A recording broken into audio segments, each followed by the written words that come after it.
The CCTV caught her while she was running. Though this seemed normal, but the reason behind her sweating legs shocked the entire country on that day. Detective Barnes leaned forward and said quietly, So yeah, you're dealing with, and when it comes to homicide, homicide's homicide. It doesn't get any worse than that. Shantaria looked down, her voice barely above a whisper. We went to get some weed from him and we killed him. Assault. Can I talk to you? Mm-hmm. He said, my old lady, my girlfriend, told me and her mother what happened.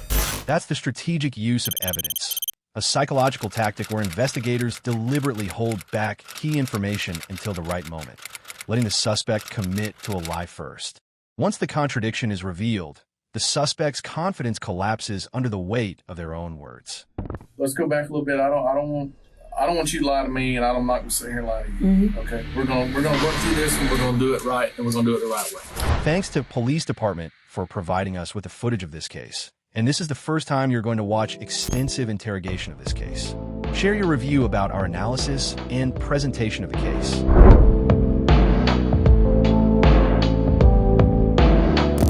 It was a humid summer night in Pensacola, Florida, on June 22, 2018. The streets around Trent Drive were quiet. Around 9:30 p.m., Shantaria Cinnamon Jones, her cousin Shalyn Yeldon, and their friend Kima McCorvey drove through the Mayfair area in a bronze Kia, planning what seemed like a simple $60 weed deal arranged over Facebook. But the money they brought was fake. When Jaquan Berry, the 19-year-old dealer, realized the bills were counterfeit, a fight broke out inside the car. Berry clung to the open door, demanding his money back, as panic spread among the girls. Then, in a blur of fear and chaos, gunshots rang out. Berry fell onto the street as the car sped away into the night. By morning, a murder investigation had begun, and Shantaria Jones's name was at the center of it. So, they brought her in for the interrogation, and we will analyze her interrogation in light of her boyfriend, Dion Nettles' interrogation, who helped her clean up the crime scene, and her cousin Shalyn Yeldon's interview. Let's look into the psychological aspects of this case.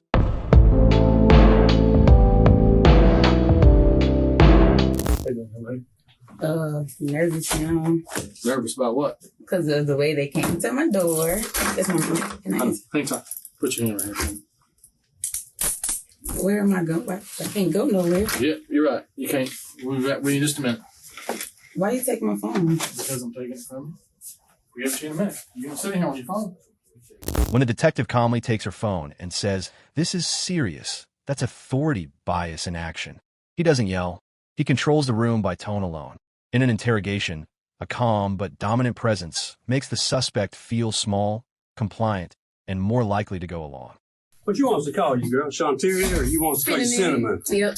All right. You want some water or anything like that? No, you scared me. You was kind of rude. I don't know. know. He did. Everybody been cool till he came in here. Yeah, just now? Yeah. Well, I had to do what I had to do. I didn't snatch your phone. I just took it. Well, this guy's high stress. What's up, man? I'm in here. This must be pretty serious. It is pretty serious, man. It is pretty serious. Let's take care of some of this preliminary stuff, and we'll give you the opportunity to talk for a second. Okay. Before I ask you anything, I got to read you this, okay? Just part of it. Read that real quick and just banter for a second. I want to print something on the file. Okay. All right. Before I ask you any questions, you have the right to remain silent. Anything you say can be used as evidence against you in court. You have the right to have a lawyer present by being questioned. If you cannot afford to hire a lawyer will be appointed for you without cost before question. If you wish to answer questions now without a lawyer present, you still have the right to stop answering questions at any time. Do you understand that? Mm-hmm.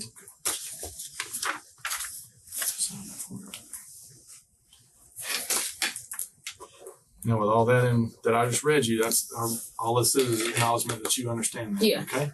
And then I initialed each one that I just read you aloud. Okay. With all that in mind, do you wish to talk to me? What are we talking about? That's what I want to explain, but I need to know whether you want to talk to me or not. Yeah, I'll talk to you. Okay. All right.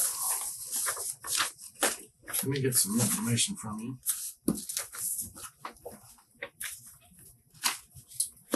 Spell your first name for me. I know it's crazy spelling. It's H-A-U-N-T. Areeya. Lord, I know. can I buy a vowel? From the very beginning, detectives read Shantaria her rights and ask if she's willing to talk. That simple yes is powerful. It's called commitment and consistency. Once a suspect agrees to cooperate, they subconsciously try to stay consistent with that choice, even when the questions get tougher. It's a quiet psychological hook. Bit out there at the scene, and I read you your rights, but we're going to read them again. That way, there's no questions or anything. It's fair to you. It's fair to us as far as the rights. And then I want you to think about one thing only, okay? All right, is that this is a homicide. Mm-hmm. It doesn't get any bigger. Crimes don't get any worse. Mm-hmm. You know, not a robbery, not a theft, not a rape, this is murder. Where you stay? Where you working? I'm not working right now. Like right now, I have an interview. I don't know if I'm gonna make it. What time is it? It's 2 o'clock. It's at 3:30. Okay. But I was just working at the airport, so that's my last What'd job. you do at the airport? TSA. Okay. All right. What'd you say you wanted to be called Cinnamon, right? Yeah. How'd you get that name? My granny. I'm from Michigan, and my granny gave it to me. My mom is really, really light-skinned. Mm-hmm. She's really, really light-skinned. My first sister came out really, really light-skinned, and then I came out this color. Yep. So You came out my Cinnamon. granny named me that, and then she was like, after all the rest of my brothers and sisters, they all light-skinned too. I'm the only one that's my color. I got you. Who stays with you over there at Dogwood? Me, Ryan, and Shay. Dion is there from time to time, but he's not on the lease. Like, I even have to get added there myself, so he's not there all the time, but he spends nights with me. Who's on the lease at Shay. that apartment? So it's Shay's apartment technically, and you stay there with Shay? Yeah. Okay. And you, Ryan? Yeah. Okay. What is their relationship? They're together. They're boyfriend and girlfriend. What's your relationship with Shay? She's my first cousin. Okay. All right. What do you know about her?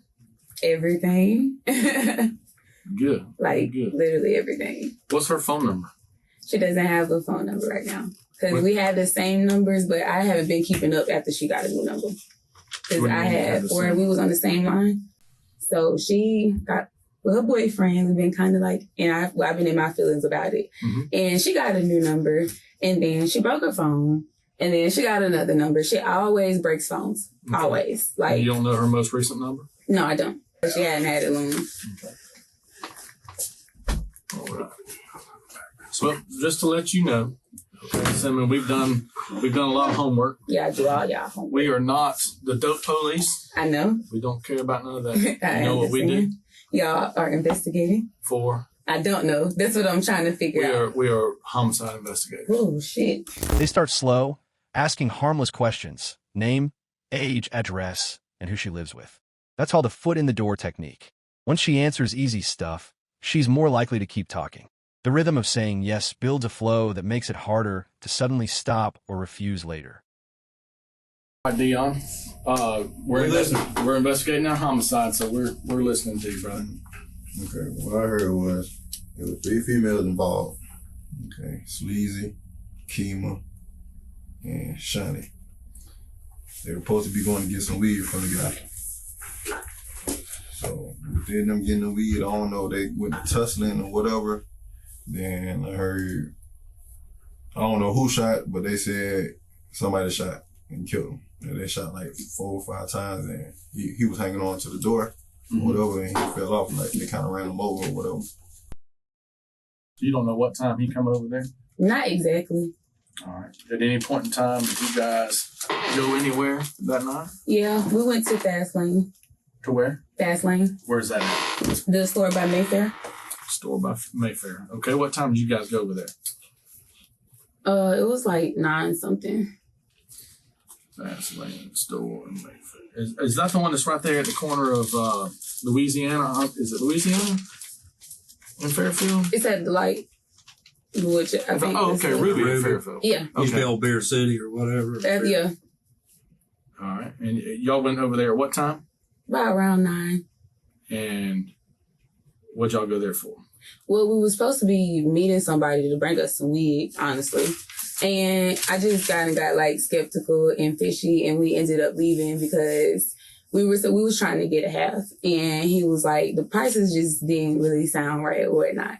And so he was supposed to meet us up there at Fastlane. But when Shay called him, she called him from the house, and we was already talking about the prices or whatever at the house. So when we got to the store, he called her back, and her phone was like, whatever. She drops it all the time. So it was all cracked up and basically on his last leg already. Mm-hmm. So she called back and he didn't answer. Mm-hmm. So then he started like calling from private.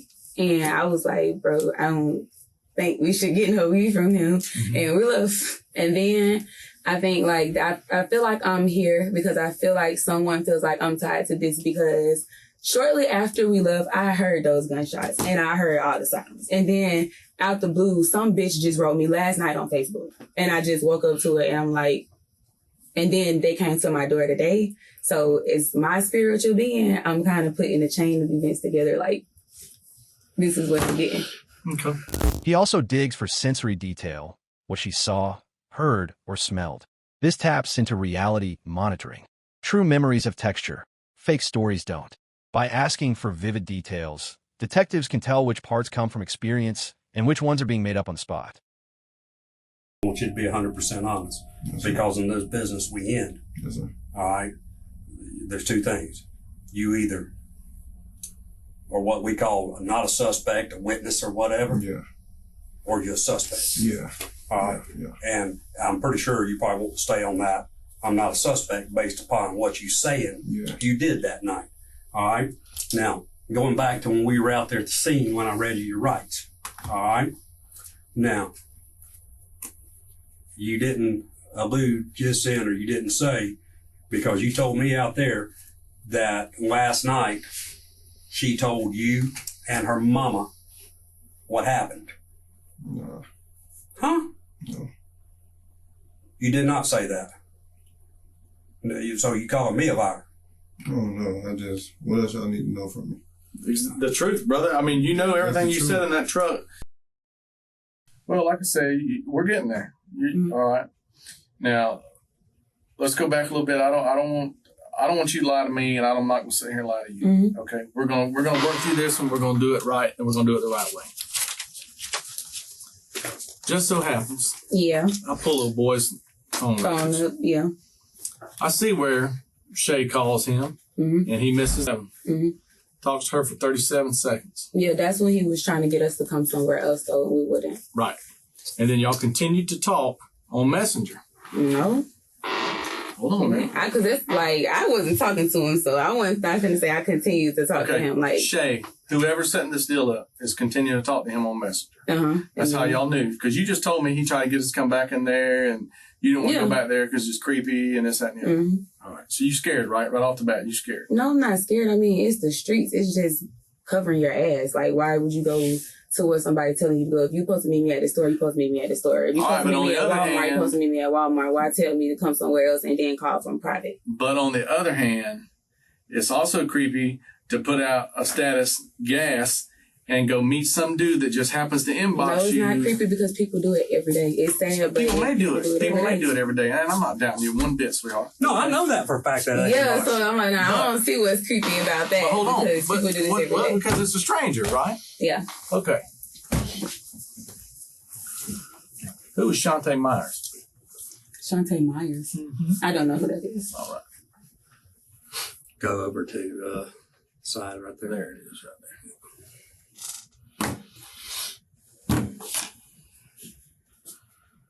Going up, and that starts right there. You're right. Mm-hmm. The gas emoji. I told y'all. Uh-huh. Right. 1.25. Yeah. He tells you 60. Mm-hmm. Where you at? What about half? And he says 85 the lowest, but this is some good shit. Mm-hmm. And I'm in Mayfair, right? Yep. And that was like a red flag already because I don't go with Mayfair. You said I gotta pull up. You asked him if you got to pull up. Yeah. And he said, yeah. Then he starts revealing pieces of evidence, call logs, message times, the exact street name Trenton. This is called the strategic use of evidence. Detectives don't show everything at once. They drop proof slowly to see if the suspect will lie first. When the truth later contradicts their denial, it traps them even deeper.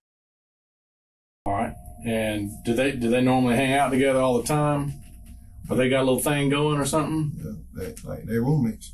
I got who's roommate? Okay. Shay and Shani. Cinnamon. They call her Cinnamon too? They call it Cinnamon. Okay. So Shay and Cinnamon, they're roommates at Dogwood. Yeah. The big girl, She stays. she stays in another building at Dogwood. Yes, sir. Gotcha. All right. And so they all supposed to ride out and go buy some weed from oh boy. Yeah. How do they come across this kid? Or how do they know him? Or To be honest, I don't know. You know how people be on Facebook there, right?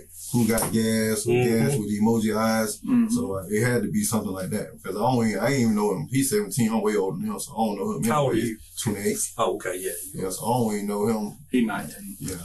So you, I mean, was they looking for Loud or what? So yes, allowed. So have they dealt with him before? Not that I know of. And then he makes a call. Yep. At 9:26. Mm-hmm. Then you said, That's him saying, "Where where you you at?" Mm-hmm. And I'm in Warrington. Mm-hmm. Oh yeah, I got to pull up this time. I got to get you. Hey, it says right here, got to pull up this time. I got you if you fuck with me again. Yeah. You know what I'm saying? And then I'll pull up what you need. Mm-hmm. We're at in Mayfair. The back. Street name. Yeah, because we you know Mayfair she was huge. going, yeah. He says Edison. All right. And she then she called calls him trying again. to figure out where Edison was. All right. And then he calls her from this app. Mm-hmm. He gives you the address And his phone number. and his phone number. And that's how 1001 she ended up Trenton calling Avenue. him. And I told him, like, I'm not going back there. I didn't even know where Trenton was. I'm most familiar with Hold on. Garfield. Hold on. I'm on the way. I call my phone and went in Mayfair. You got it ready? Mm-hmm. Yes. Where you at? I'm on Trenton. Yeah. So now you're on Trenton. No. And why would she put in here, I'm on Trenton? Because that's where he told us to meet him at. Okay, listen. I already prefaced this, well, let's don't lie to each other. Mm-hmm. Okay? Because we know something went down when y'all showed up over there on Trenton. Okay? And we know you went to Trenton because you riding with your girl, she's sitting here texting, she's messaging him back and forth. She tells him, I'm on Trenton. He tells you exactly where to go, 1001 Trenton, and gives you his phone number. Mm-hmm. All right? Then you sit here and tell him, I'm on Trenton. Yeah, that was it. We here. Yeah, that was it. Then guess what? So if I'm on Trenton, he on Trenton, there still was no calls. Never seen him, never came. Okay. A minute later, this man ends up dead. A minute. Mm-hmm. A minute later. And then I guess y'all saying, these 3 girls in the car. Exactly. So one of us did something to him, is what y'all trying to say. Correct. No. Here, let me help this for you. And I'll hit the fast forward button here on this, okay? Next comes a stream of specific questions. Times, routes, who was in the car, which side of the street. That's based on cognitive load theory. It's hard to lie under detail pressure. The more a person invents, the more they trip over their own story, something truth-tellers rarely do. And when they come back, what happens? When they come back, we got the weed, so we walking out. So I'm outside, I'm smoking a cigarette outside. So I'm like, what happened to the window? So she like, Oh, you noticed the window was gone? yeah. So I'm like, what happened to the window? She was like, ain't nothing. Shay slammed the door. She broke the window. And I'm like, okay, but I ain't believe her. So I'm like, all right, cool.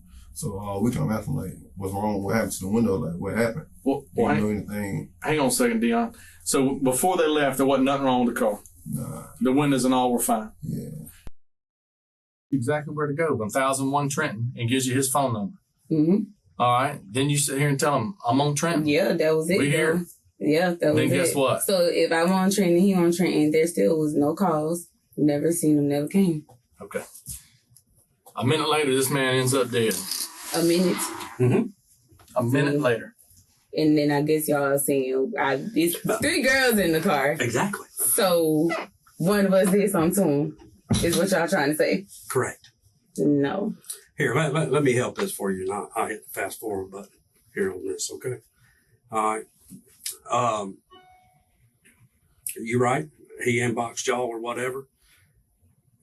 Now, and let me talk. I don't want you to say a word. Mm-hmm. All right. All right. Do I think that you're a cold-blooded murderer?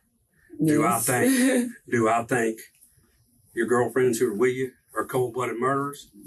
Absolutely not. When the detective suddenly points out, but you texted, I'm on Trenton, that's an expectancy violation. He catches her off guard with something she didn't expect him to know. Psychologically, surprises like that break a liar's rhythm, and genuine truth can't be rehearsed. So you tell me them females' names again. Sleazy. Sleazy. Now, Yeah, would yes. that be would that be fair to say that is that That's Shay- Shay. Shay Leazy? No, just say Shay. Shay better.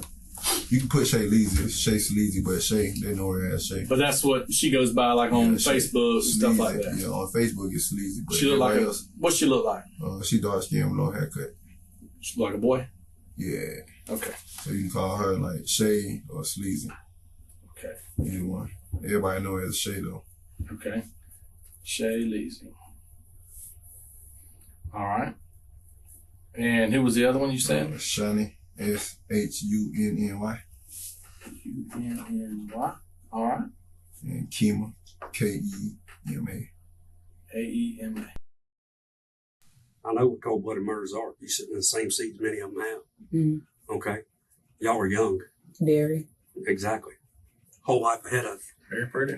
However, good things happen to bad people, or bad things happen to good people sometimes, is what I'm trying to say. And whatever happened that night, I mean, too much technology, too many people out there, too much social media, Right. too much everything. Okay? Now, yeah, this guy, he's out here selling weed. Yeah. All right? If he wasn't out there selling weed, would he have gotten killed that night? Probably not. Mhm. A lot of times we put ourselves in bad, people who get killed put themselves in bad places sometimes. Not always, but a lot of times they doing something wrong. Yeah. All right.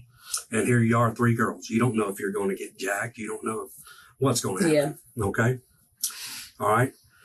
So once we work this murder, all right, and we start compiling our information, autopsy, shell casings, evidence at the scene, phone, Facebook, Mhm. the whole 9 yards. All right. I like to say, when we bring you in here, I say, you can tell the story Mhm. for us. Or if you don't, when we go to court, I'm going to tell it for you. Then comes the tone shift. Your young, accidents happen, bad things happen to good people. That's the minimization technique. It makes the crime sound like a mistake instead of a murder. It gives her emotional permission to admit what happened without feeling like a monster. And then you talked about counterfeit money. Mm-hmm. Okay. And because you said, you they're know, supposed to give him some counterfeit money. say again, They're supposed to give him some counterfeit money. they were supposed to give him some, Yeah. like $100 bill or what? Yeah. Okay. But, I mean, now the kid, your kid, who's the baby mama? She stay in Georgia. She stay in Georgia? Yeah. So how old's your baby? He's one. Regardless of this kid, a 19-year-old kid, okay, young kid, all right, regardless of whatever he was still a son. He was still a brother. He was still an uncle. You know, Mhm. he was a grandchild. All right, and nobody has the right to take anybody's life. Do accidents happen? Absolutely. That's why we're sitting here today, because we have done our homework. Mhm. All right, because we have Shay on her way in, and we have Kema on her way in. All right, we have your Dion car. sitting across We the have your pond. car seized. We seized your car today. Yeah. I seen that, and I'm like, How'd you see that? How do you know? well, I didn't see that. They told me when I was sitting on the porch right before I came Gotcha. here. We seized your car, and of course, the first thing your lovely boyfriend, y'all's tumultuous relationship that you have, you know, arguing back and forth. So he wants to get that seat on the bus. Mhm. So he says, "Hey, Sarge, can I talk to you?" Mhm. I said, "Yeah. What you got, man?" He also humanizes the victim, calling him a son, a brother, someone whose family is grieving. That's a mix of empathy and moral appeal. It's not about anger, it's about guilt. When empathy kicks in, even the toughest suspects feel the emotional weight of their choices. They're, 9 times out of 10, they're out doing stuff they shouldn't be to start with, to put them out there, Yeah. living a high-risk lifestyle. Yeah. If you wasn't out there selling dope, you wouldn't have been killed that night. Okay? But that still does not give any right by the man above or how we were raised or what we taught in school to take anybody's life. Because, he was still a son. He was still a brother. Yeah. He was still a grandson.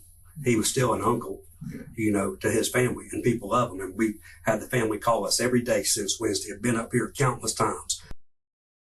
So he wants to get that seat on the bus. Mm-hmm. So he says, "Hey, Sarge, can I talk to you?" Mm-hmm. I said, "Yeah. What you got, man?" So we go talk a little private, in the back of the car and bring him down here. And he said, "My old lady, my girlfriend, told me and her mother what happened last night." All right. So what you just said, he told you this today. So he said, I told him this last night. Said you told, that's what he said.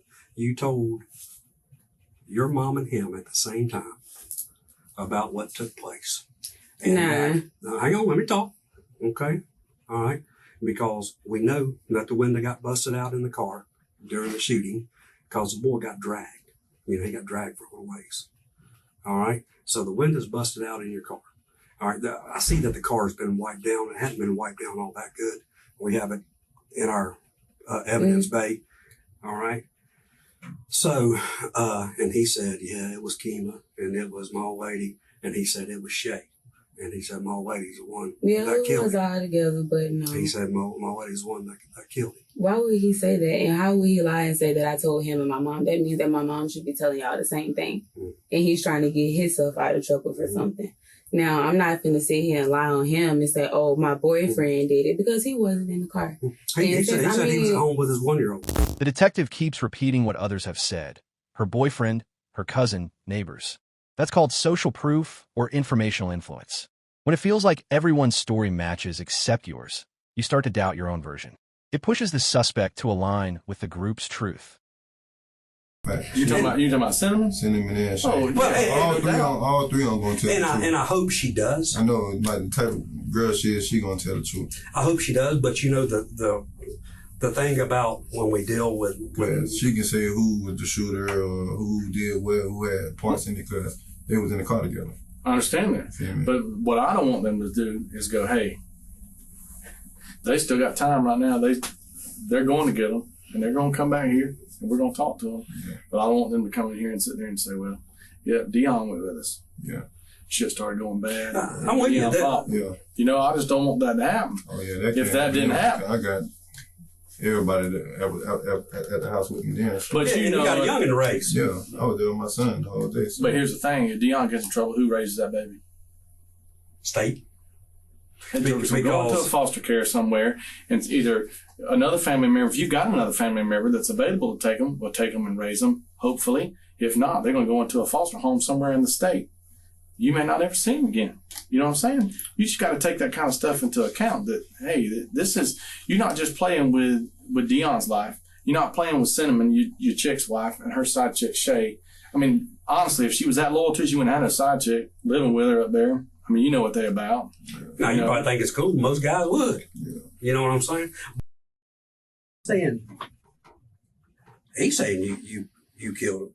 All right. But I'm saying either you or the two others in your car, y'all were all three together. Mm-hmm. All right. Whatever went wrong, whatever went bad, okay, with that makes you just as guilty as if you pulled the trigger or you didn't have a gun at all.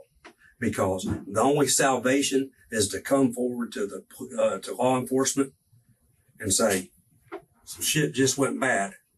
This is what happened. That night, that'll make me feel like, okay, well, you're calling, you're saying something just went bad. I don't know. Maybe I should have called y'all after hearing whatever, but no, because no.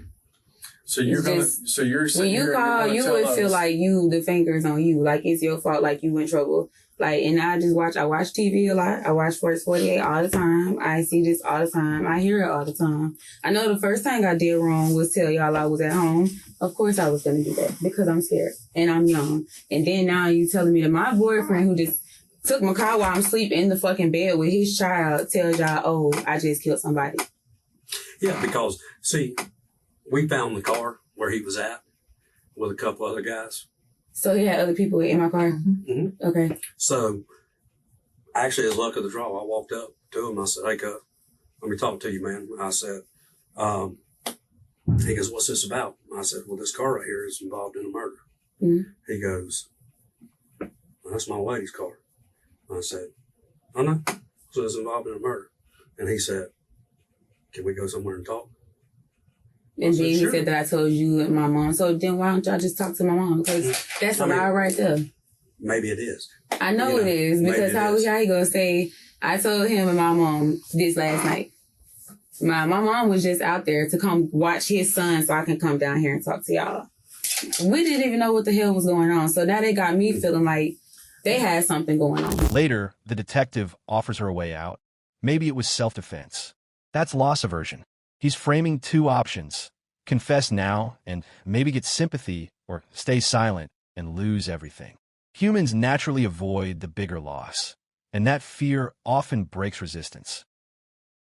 Cover me, though. Well, here's the thing, brother. You're inside the vehicle that we were looking for involved in a homicide. Okay? And until we can clear you, you are detained. You're not free to go. You understand that? You ain't clear me, though. I wasn't even in the car, though. How they pick you up just out of thin air? Huh? How they get you just out of thin What you air? mean? Was I in that car when your deputies pulled up? You're being detained, sir. You understand that?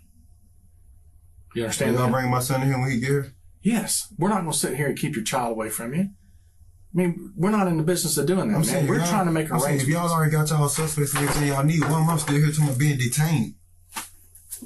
I just told you. Let that sink in. So when he get here, y'all bring him in here with me? Yes. Yeah. So I'm detained. The fuck? You come in willingly. So that shows something that you're willing to be here. You know, do I think that you're being 100% honest with me? I've done this longer than you've been alive. Okay? So I'm old salty guy, you know? So I've heard it, seen it, and done it. So the stuff you're trying to sell me, I'm not buying. Mm-hmm. So that's why I'm saying, young lady, I mean, if you have any heart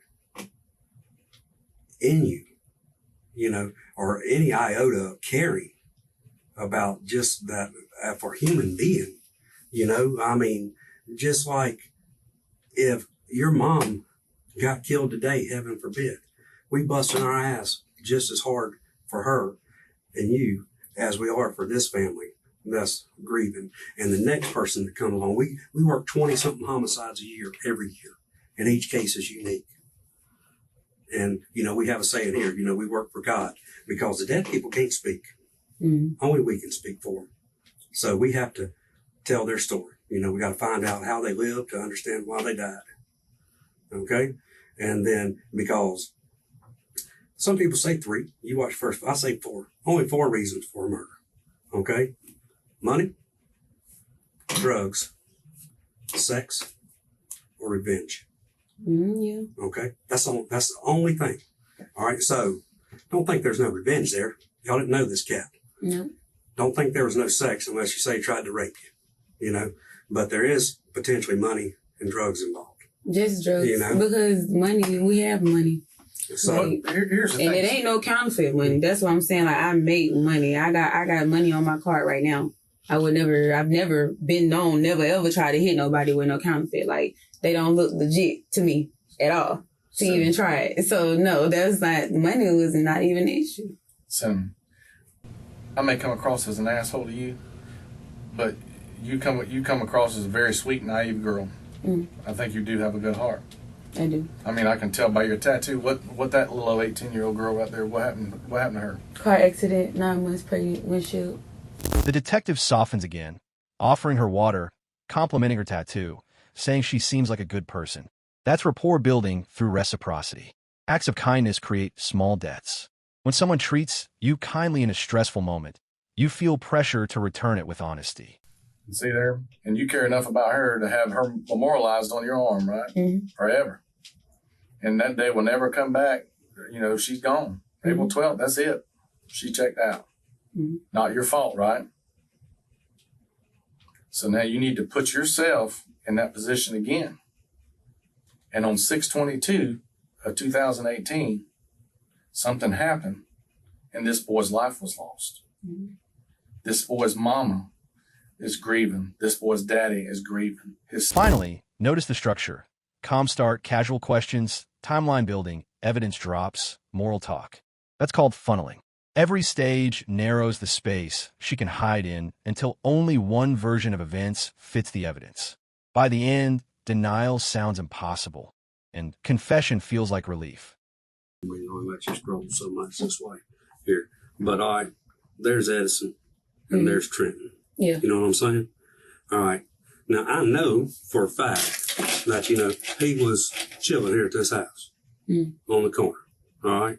And I know for a fact that he was out here in the street. Okay.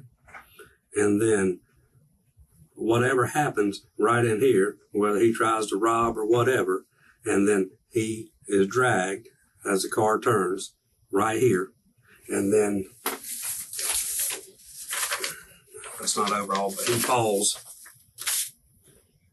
right in here because there's a fence right in here that you can see right there. So we know that. So that's then that's just so much blood. So it was still, listen, sir, it was still blood on me, blood on my car, gunpowder, residue, all of that. Like, I know all of this stuff. You think you know all Well, I don't know all of it, but I know the majority of it. And I know this, like, that's a lot of blood. Evidence. But you ever been to autopsies? No. Okay. I've been to hundreds of them. Yeah. Okay. Just because, that was a lot of blood, but that's not a lot of instant blood. Okay. Instant blood comes from high velocity and usually somewhere in the head, okay, or an artery or a vein, which is going to spurt out and bleed profusely. When you are shot in a torso area or wherever you shot and you have clothes on, okay, first off, the clothes, it's like anything else. If I hold this over a bleeding finger, it's going to start soaking up. The detective uses the map, Edison Street, Trenton, the fence, and the blood spot. That's not random. It's called anchoring. Once the suspect agrees to a fixed location, it's harder for her to change her story later without sounding like she's lying. And if it's still bleeding, eventually it's not going to hold anymore, and then it's going to start dripping out. All right? But depending where your injuries are, anything that is in the thoracic cavity or in your chest, your pleural cavity that gets in the lungs of your breathing, or any of that's punctured, then you start what they call an aspirating blood, where basically you end up choking on your own blood. That's why you see the blood come back up through the mouth and through the head on this area here, because that's all blood that starts to come out. Okay. So, and plus all the blood is centralized in one spot. Of course, he's been rolled. He was face down because when he fell out or whenever he was pushed or shoved or whatever happened, because his chin split because he fell face first and he hit the ground right there and split his chin. Okay. So you start explaining how blood spreads, how a bullet wound behaves, and what the body shows. This isn't random chatter. It's the science bluff. He's reminding her that evidence doesn't lie.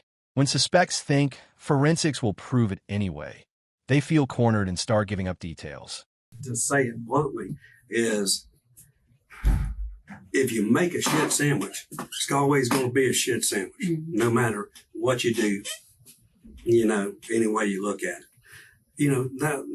That's life. That's part, unfortunately, hard lessons learned in growing up that we learn from our mistakes, and hopefully the next time we don't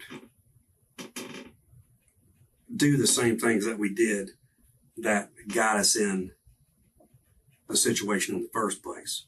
All right. And this world that we live in now, even though you're 20 years old, whether it was this guy, this could have been any Joe shit, the rag man it could have been a girlfriend you went to school with who says, I know Johnny down the road who's selling hit him up, he'll sell you something. Mm-hmm. Could be that guy that done it. Could be anybody. You don't know what. The only people you can trust, I say, is your family.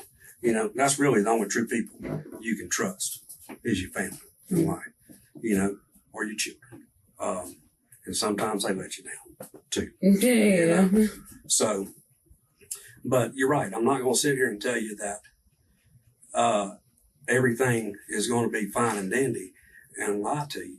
But I am telling you that everything we do in here is taped and is audio recorded. Yeah.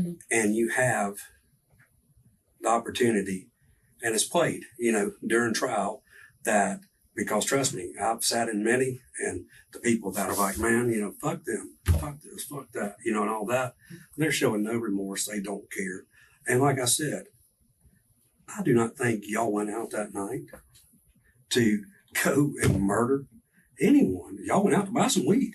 The detective shifts tone, soft voice, calm advice, bad choices, hard lessons. That's called reframing. He's moving the focus from murder to a mistake. Once she feels the act was a panic moment, not cold-blooded, confession feels less dangerous.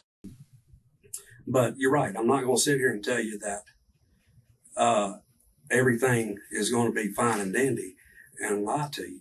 But I am telling you that everything we do in here is taped and is audio recorded. Yeah.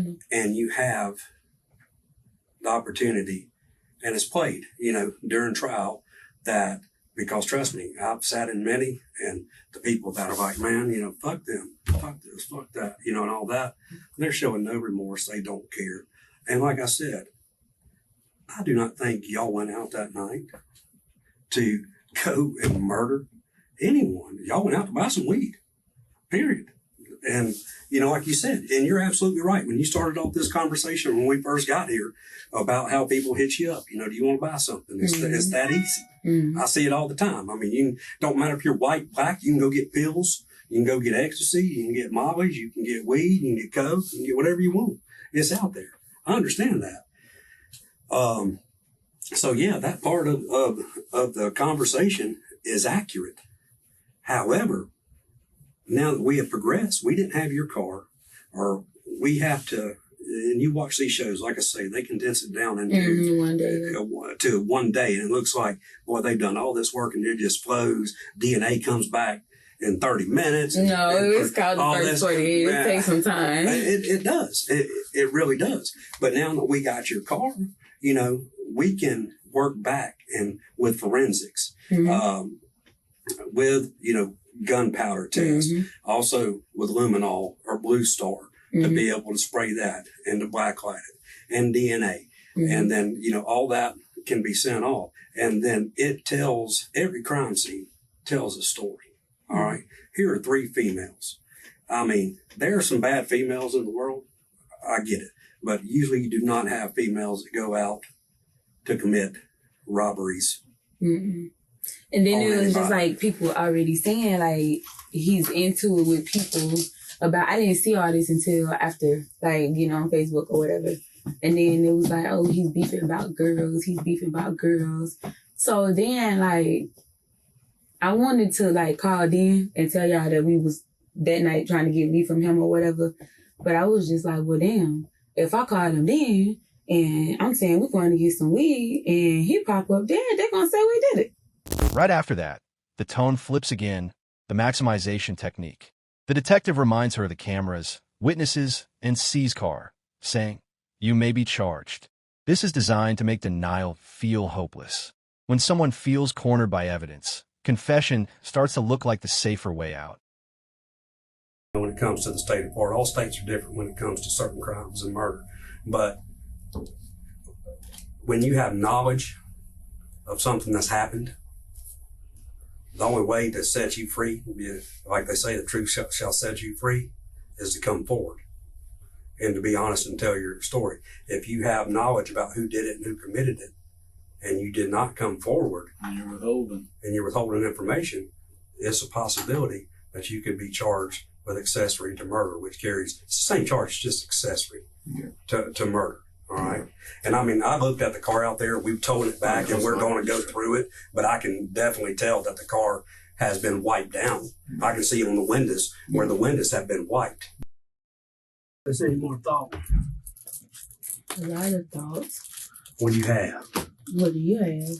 Huh? Well, you know who all we had in here, right? Yeah, everybody that was in here. I heard Dion over there calling my name. Like he didn't just tell y'all I killed somebody. And we got Shay in here. Yeah, that's my cousin. I'm sure you will have her. And you got Kima by now. So She ain't got no car. We had to give her a ride. 1722, just in case you want to know what apartment she was in. But anyway, we talked to them, and we think we got the story. And we're going to give you one more shot, to be honest, and to tell us what happened. Because we know everything that happened now. And why you guys were there. But we're going to give you one more shot to tell us. And if you want to stick with what you already gave us, then so be it. But we really think that there's something else. There's a lot more to it than what you originally said. It's like not a lot more to it, but No, it was fast. yeah. Well, can I go home? I won't be able to go home. No, ma'am, you're not going to go home. And she's not either. Who? Came Came over. on, Shay? Nope. Crazy. It is crazy. But unfortunately, it happened. Hey, it's nothing personal against y'all. Like you. It is what it is, sweetheart. It was done. Like I said, we could hit a reset or pause or go back. I mean, I know you wouldn't heartbeat.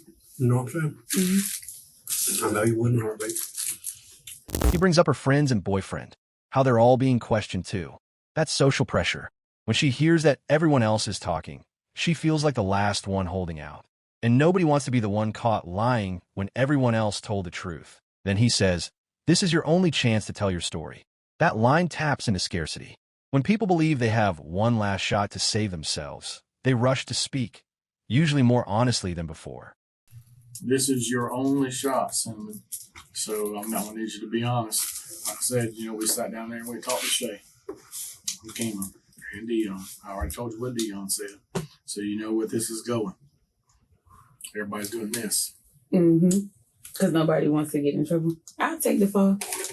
It ain't taking you taking the It is because... I mean, they riding with you. They going. I mean... Y'all all going to be charged with the same thing. My main thing is I want to get the gun off the street. You know what I'm saying? And if I was a betting man, the gun come from... You don't tote no gun around. No, I don't. He don't either. It didn't come from him, but... Where did it come from?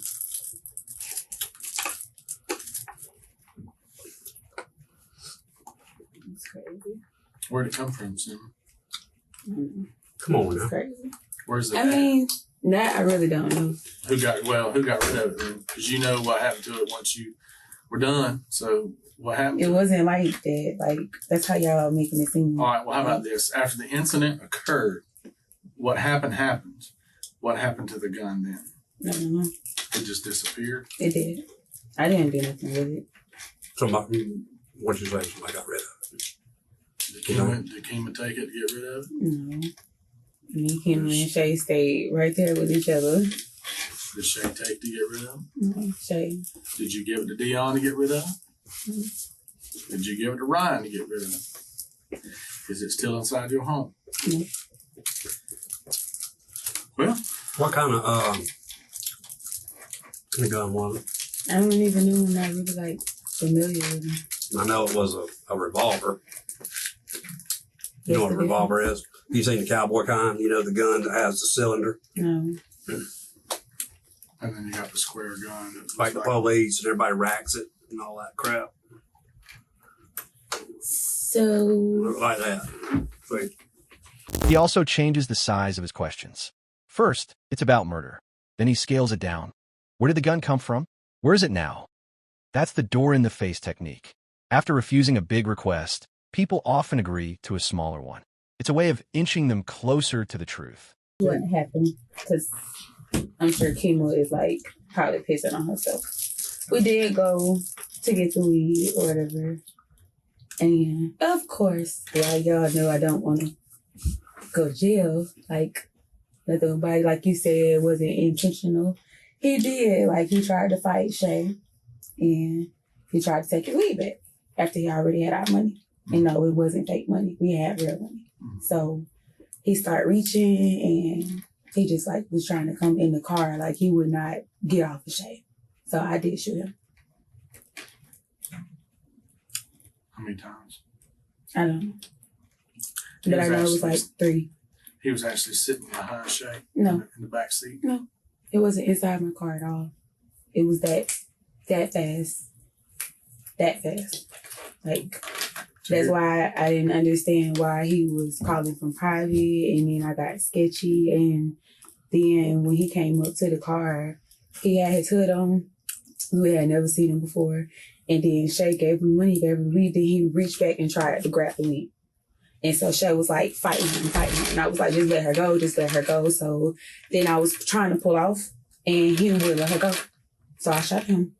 And it was like a warning shot, like, let her go. And he was coming further into the car. Like, he was coming at me. And then I shot him, like, again. And then he just fell. Well, all 4 seats. Hey, breathe. All right. No, I can't. Yeah, you okay. Hey, I know you think it's over. It is. No, baby. No, it's not. No, it's not.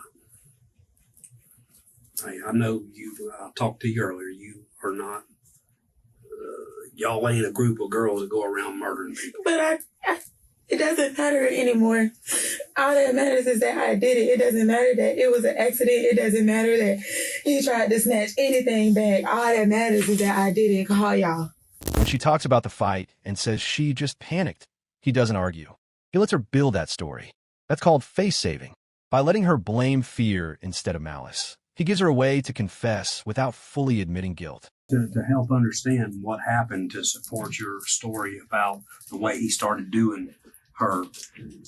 If you look here at his little sketch, was that say rear? Rear. That's Like, the front of your car. So that would be you. The passenger is Shay. Mm-hmm. Where's Kima? In the back, behind Shay. Oh, on this behind side. Shay? Mm-hmm. Okay. And so he came around on this side of the car? Yeah, he came from the front, from the other street. What, And he came y'all were on straight Trenton? Yeah, he came straight to Shay's side. Here, I guess he thought she was a dude. Okay, but Shay's sitting here, right? In the passenger side. Mm-hmm. Okay, so that's just Shay. And this is you. And where did you say that Kima's at? In the back, behind Shay. So Kima's sitting here. Mm-hmm. Okay, and this spot here is open. Mm-hmm. When he walked up from the front. Mm-hmm. And he walk directly to Shay? He walked directly to Shay. Like, he thought she was a dude. Like, this is Edison. Yeah. Right here. This is Trenton. Right here. Mm-hmm. So you tell me where this occurred. Where did he meet y'all at? Where'd y'all contact you? On Trenton? Yeah. Okay. And he just walked right up out of nowhere and met you right there. When he seen the car, like, he flipped his hood on and he kind of had his head down. So I was really, like, already panicking then. Like, this, I don't really have no good feeling. Like, why he walking like that? And then it was just that fast. Like, just that fast. Okay. And so when he walked up to Shay, he gave her, she give you he gave her the weed, or she give him the money right off and they exchanged. Yeah, and it was like just like a handshake, like, yeah. And then I was getting ready to like put my car in and drive, and he just like reached back in the car like at her, and so he reached through the window. Yeah, that's how the window didn't get broke from the shot. He broke it then, like. I don't know what he reached through the window on your side. No, on Shay's He was car. never inside the car. This was all outside the car. Like, I don't let nobody get in my car. So he comes over here at some point? Yeah, when he walked up from Edison, he walked straight to Shay. Okay, yeah, he comes Edison. Yeah, he came Trenton, in front up to of her us. side. Yeah. Okay, I got you. And then it's like, I guess he had a sitting in front of somebody's house or just sitting right there or whatever. So then when they did the transaction, he just he just launched back in the car, trying to grab his weed. Yeah. Well, she did say, she said, I busted him. She did. She was like fighting him, and she was like, what the fuck? He has her replay every move, who sat where, who was driving, and how the man approached the car. That's context recreation. When you force someone to relive the event, tiny real memories start leaking out that don't match a lie. I was looking, and then he was like, fuck that. And he got to reaching, and I was just like, and then he still he was like fighting, like he knew he was wrong, but he wouldn't let her go. Like, and then he got further in the car, like yanking on the wheel. Like, through the window. Yes, after he was shot the first time. So it was like a warning, like, just let her go, bro. Like, what the fuck? Do you think you hit him the first time you shot? Yeah, like right here. Because you saw it? Yeah. Did you shot across her and like across where she's sitting? I could have killed her. Right-handed or left-handed? Right. So you reached across her this way, and he's trying to come in the window. He was in the window. And you trying to back away like this? And yeah, we was like leaning, like, yeah. All right. And so then when you shot him, what'd he do? He was still trying to fight her. He was still trying to take his weed. And so then what happens? He was still trying to fight her. I shot him 2 more times, and then we left. The detective tells her they already know everything. He just wants her version to complete the picture that triggers what psychologists call closure bias. Humans hate open loops, so she feels a strong urge to fill in the missing blanks, often with the truth. Okay. And what happened with him? I don't know. I just felt like he was trying to kill my cousin. When you smashed off, was he still kind of hanging on a little bit to the car and fell? Mm-hmm. Like, he was still basically like really hanging on the shade. And then after the third shot, he just let go. Like, I didn't really pay attention to see how he fell or where he fell at. I was just like, damn, like, he finna kill one of us. What did Shay and Kima say? Nothing. That was like, I mean, what they say, God damn, you killed him or you shot him or whatever. No, it was all like, just like, we just start praying. Like, what the fuck? Like, that was not supposed to happen. Like, that was just crazy. It really, like, and so we didn't understand why he was launching back in the window. Like, you knew, and then that's why I told y'all, like, that's why I was scared at first to tell y'all when we went on Trenton, because when he was calling from private, I was just like, why is he calling back from private? He's calling on the app. I don't know. That's because he was calling from an app. Yeah, so the number he gave us, we called, and then he called back, and then he was like calling from private, and then I was like, I don't think we should go. And he was like, nah, we want to smoke, so we'll go anyway. Whose idea was it to carry the gun? Fast. Me? Did the girls know you had the gun with you? No. They didn't? You sure? If they did, they must have seen it, because I didn't tell them. Where did you have it at? Like, kind of like under my phone. Like, you wouldn't be able to tell at nighttime. But you had it in your hand already? No. Where was I didn't have it, like, on the intent to kill. Like, my phone be under, like, my dashboard, and I had it in my lap, and the gun was on the floor. That's why when they was, like, fighting, I didn't instantly, like, oh, boom, boom, boom, I'm finna kill you. Like, it was like a panic, like, is he gonna stop? Is he gonna let go? Like, fight back? And he just wouldn't let go. And I was, like, fidgeting then, like, what the fuck? Like, you know? Even while pushing, he stays polite. He explains each step, offers her breaks, and keeps his voice steady. That's fairness framing. When suspects feel respected, they're more likely to cooperate, even if they're scared or guilty. I think he left the gun in the car because, like,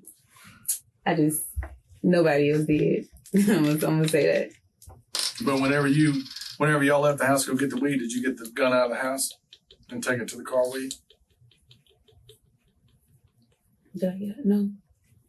So when you got in the car to go get the weed, you had no gun with you. Hmm? So when you came out of the house, when y'all left Dogwood Place Apartments to ride over there to find old boy to get the weed, Did you take the gun with you knowingly? Take it with you at that point in time? To go get the weed? Yeah. Yes, I took it with me because... So you brought it out of the house? No, it was in the car. So you knew it was already in there? Mm-hmm. Okay. Where did it come from? That's what I don't know. It hadn't like just been sitting in there days after days after days. That's why I feel like I don't know what he had going on, or if he had a plan, or if he thought he was going to do something or something, because he didn't have no gun when I met him. Did y'all discard the gun? Did y'all throw I it away didn't go nowhere else. I promise you I didn't. Like, seriously.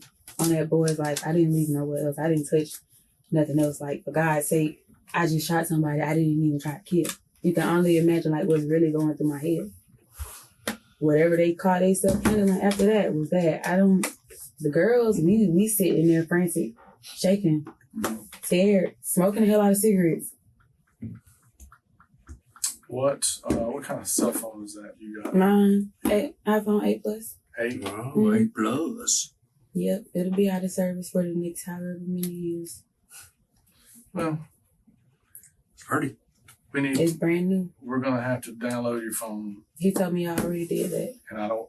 No, I said we got your phone. We got your going phone. down. We're going to download it. Yeah. But I don't want to destroy it. So that being said, can you tell us how to unlock your phone? My fingerprint? Is it your fingerprint or is it a code? You have a passcode, right? Yeah. Can you tell us the passcode to it? Can I take it off? Take the passcode off? Well, I'll tell you what, here. If you'll tell me how to do it, I'll take it off and then I will disable the passcode. Or can I just do it in front of you? Y'all already been trying to unlock it. He asked for a phone passcode. It sounds simple, but that's a psychological trap called the lowball technique. Once she agrees to something small, like unlocking her phone, she's already mentally agreed to share evidence. It builds a trail of compliance leading straight to confession. I appreciate you being honest. You hear me? I really, really do. I know it sucks, but ultimately you did the right thing.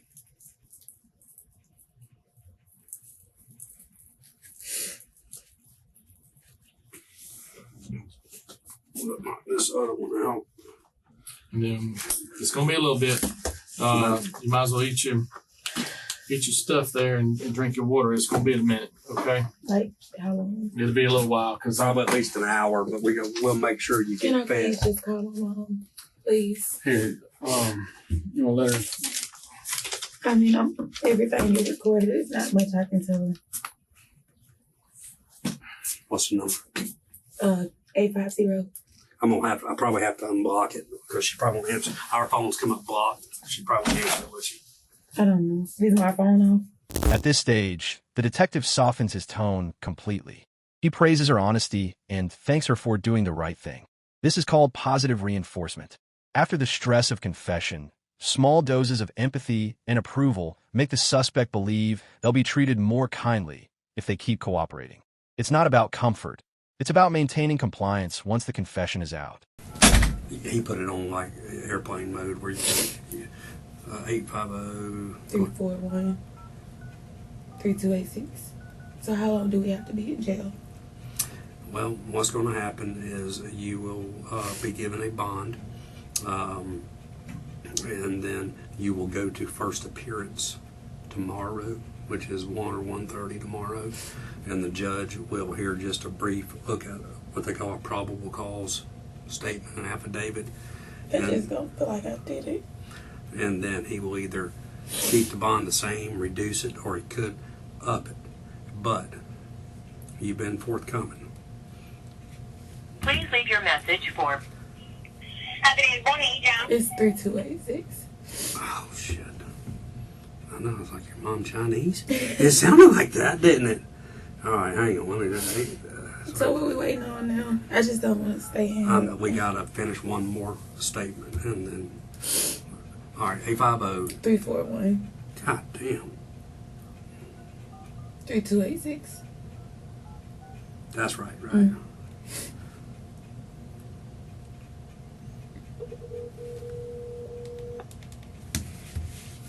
He tells her she'll be fed, given water, and eventually get to call her mom. That's comfort conditioning. After hours of fear and exhaustion, even simple human needs become powerful rewards. The brain starts to link obedience with relief, and the suspect becomes more manageable. Hello? Hey, Mom. Hey, what's up? I love you. What's going on, Cinnamon? I'm going to jail. I love y'all. What? I love y'all. What you mean? Me, Kayla, and Shay outgoing. What? We outgoing. Who? What? What you mean? Me, Kayla, and Shay. Huh? Me, Kayla, and Shay. What you mad? In one of the other interrogation rooms. In one of the other interrogation rooms. You asked for a lawyer. No. Why? Mom, they, like, Listen, you asked for a lawyer. That was the first thing you were supposed to do. well, it's too late. No, it's not. Yes, it is. I already confessed to it. Because I guess Dion, when he got pulled over today, yes. I'm going to jail. It doesn't matter. You told them that. You told them that I told you and my mama that I killed that boy. That's the first thing they said when they came in here. When she finally calls her mother, the emotional flood hits. Her mom's first words are, "Did you ask for a lawyer?" It's already too late. The detective doesn't interrupt or scold. He lets her talk. That's the catharsis effect. Allowing emotional release stabilizes the suspect. Once they've cried or vented, they're too drained to resist further legal processing. It don't matter, D. It don't matter. But listen. I know. Yep, I know. Well, listen. It doesn't matter. It don't matter. Shay and Kima, listen. Shay and Kima already was shook the fuck up.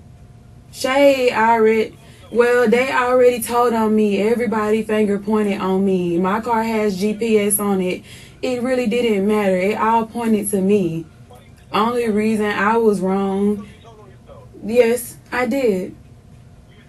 Yes. Because they already told on me.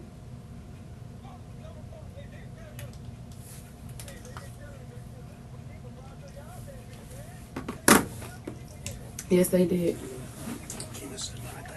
Kima just came in here, babe. They found Kima already. She wasn't hiding. I'll take a picture for you if you want me to. I can send you a picture.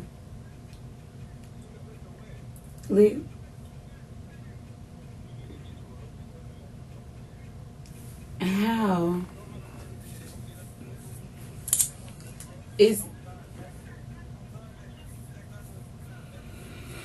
They already had me sign that paper when I first came in here.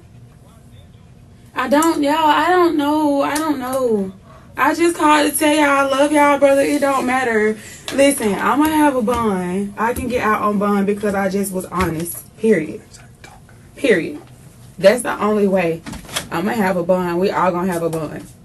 But I'm gonna have first appearance tomorrow. After the call, she repeats, it's already too late. That mindset isn't accidental. It's the sunk cost fallacy. Once someone feels their actions can't be undone, they stop protecting themselves and instead accept whatever happens next. Detectives often rely on this natural psychological surrender after a confession. Over there. Did you get out of the handcuff? I don't know if she didn't pick it all away or I don't know. Put this hand right here in a handcuff.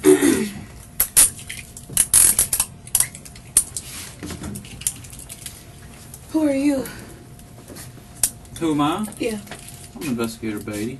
All right, Mr. Beatty. Come here. Yeah. You need to knock that off, all right? It just hurts. It doesn't hurt. I locked it. I can't get out of it. Well, that's because you're pulling it across your wrist is why it hurts so bad, okay? It hurts. But look, you ain't got to be dumb about it. Huh? You don't have to be dumb about it. I'm not being Let me dumb see your other about hand, anything. dude. Let me see your other hand. Why y'all so rude? So just take this one off.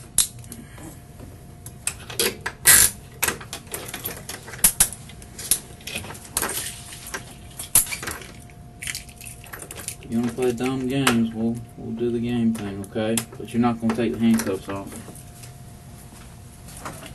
trying to pick you. When another officer re-enters and adjusts her cuffs, he keeps control through procedural dominance. By reasserting rules and physical restraint, he reminds her that her freedom is gone, reinforcing that she's no longer in charge. It's not aggression. It's a power cue meant to keep emotions contained. Officer, Yeah, babe. can I still have a lawyer? Absolutely. Because Absolutely. I wasn't 100% honest about what I just told y'all. You wasn't? No. Absolutely. And it's just, Absolutely. I wasn't. Okay. I should have asked from the beginning. Okay. But a lot of that story is not right. Okay. And I just, Absolutely. You're absolutely right. And we won't talk to if you need to go to the bathroom, you need some drink, let me know. And I'll we're do gonna one try more to wrap time. it. I've been sitting here with this same pad on. I'm going to bleed all over Okay. this I'm chair. gonna get somebody to take you. Did somebody come and get my phone? Yeah. Okay, babe. She asks, "Can I still have a lawyer?" But the timing is critical. By this point, she's already confessed in full detail. The delay is a perfect example of decision fatigue. After hours of pressure, sleep deprivation, and fear, people stop thinking strategically. They agree, confess, or act impulsively because their mental energy is gone. All right, do me a favor. Raise your right hand. Yeah. You swear everything you told me is the truth to the best of your knowledge. No. What do you mean, no? That's what I was just telling him. Huh? That's what I was just telling him. That's what you were just telling me? No, the other guy. Did he come here and ask you the same question? Kind of. So I told him that I lied. You lied about what? A lot. Like, kind of like the whole story. Why? Do you... I just think it's in my best interest to get a lawyer because I feel like I'm being pressured. I feel really, really scared. Like, Ain't nobody pressures you. I feel pressured. Like, period. There's no way around it. I'm scared. I'm young, and I just want to be out of this situation. Like, Okay. That's fine. And that's your right. But you're being charged with second-degree murder with a firearm. Okay? She starts to describe feeling pressured and scared. The detective counters gently, "Nobody pressured you." This is narrative correction. By denying coercion in a calm tone, he preemptively weakens any future legal claim that her confession was forced.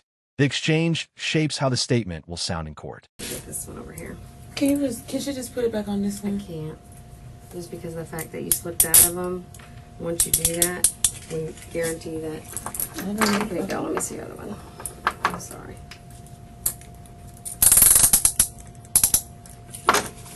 Here, I'll lock that one. So it doesn't get any tighter. Okay.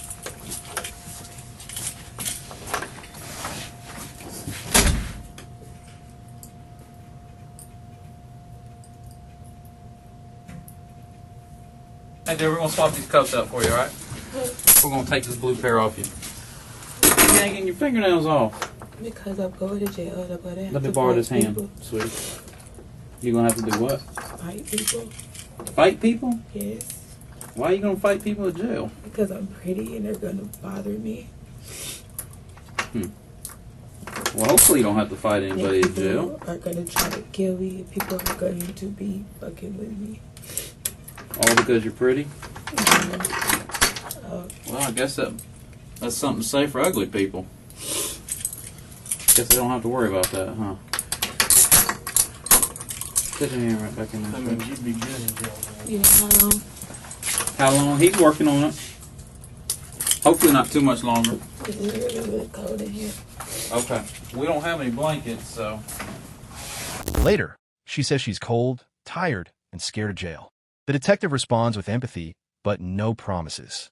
This uses emotional mirroring. By matching her emotional tone, quiet, patient, but firm, he keeps her talking while avoiding escalation. It's a way to manage breakdowns without losing authority. Shoes on for me? Or get on out of here?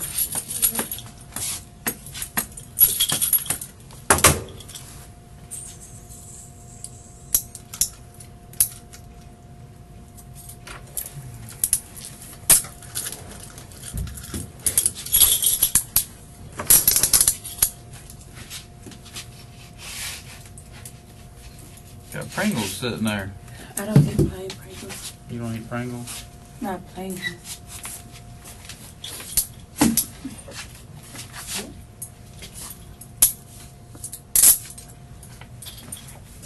I'm sorry. Turn your palm. There you go. All right. Hold on 1 second.